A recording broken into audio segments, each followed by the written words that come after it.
নমস্কাৰ অন্য এটা ভিডিঅ'লৈ আপোনাক সকলোকে স্বাগতম জনাইছোঁ। আজি আমি কৰিম সালভাসন, ইংৰাজীত যিটো আসনক কয় লকাছ প'জ।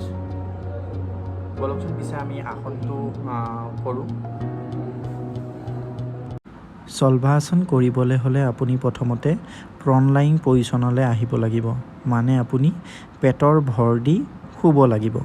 তাৰপিছত আপোনাৰ দুইখন হাত থাই মাছলছৰ তললৈ লৈ যাব আৰু আপুনি লাহেকৈ দুইখন ভৰি একেলগে ওপৰলৈ উঠাই দিব।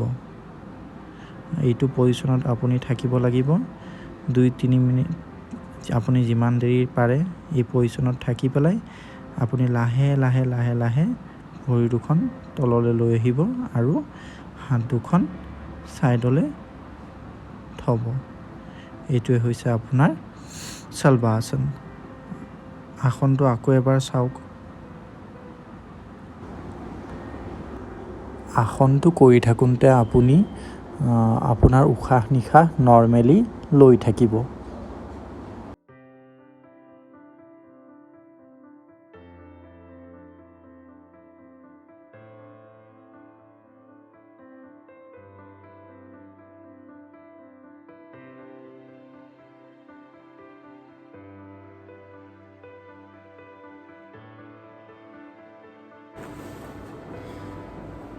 এতিয়া আহিছোঁ আপোনাৰ সালভাসনৰ বেনিফিটছৰ ওপৰত। সালভাসন কৰিলে আপোনাৰ কি বেনিফিট হ'ব পাৰে। 1 নম্বৰ হৈছে সালভাসন কৰিলে আপোনাৰ পুৰুষ বা মহিলাৰ বেক পেইন বা চাইটিকাৰ যোনবিলাক প্ৰব্লেম থাকে সেইবোৰ কিউৰ কৰাত সালভাসনে বহুত সহায় কৰে।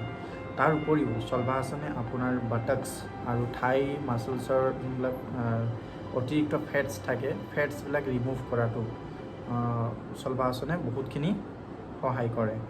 তাৰ উপৰিও আপোনাৰ সালভাসনে আৰু বহু কাম কৰে, যেনে ধৰক আপোনাৰ সালভাসনে হজম শক্তি বঢ়ায়, আপোনাৰ যোনবিলাক ডিঙিৰ যোনবিলাক মাছলছ থাকে সেইবোৰ ষ্ট্ৰং কৰাতো সহায় কৰে, আপোনাৰ কিডনী ষ্ট্ৰং কৰে, কিডনীৰ যোনবিলাক প্ৰব্লেম থাকে সেইবোৰ ৰিমুভ কৰে।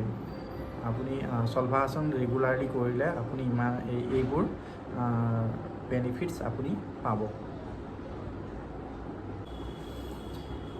এতিয়া আমি আহিছোঁ সালভাসন কোনে কৰিব নালাগে। সালভাসন তেওঁলোকে কৰিব নালাগে যাৰ আপোনাৰ হাৰ্টৰ প্ৰব্লেম আছে বা ডায়েবেটিছৰ প্ৰব্লেম আছে বা যাৰ চিভিয়াৰ বেক পেইন আছে, তেওঁলোকে সালভাসনটো নকৰাই ভাল।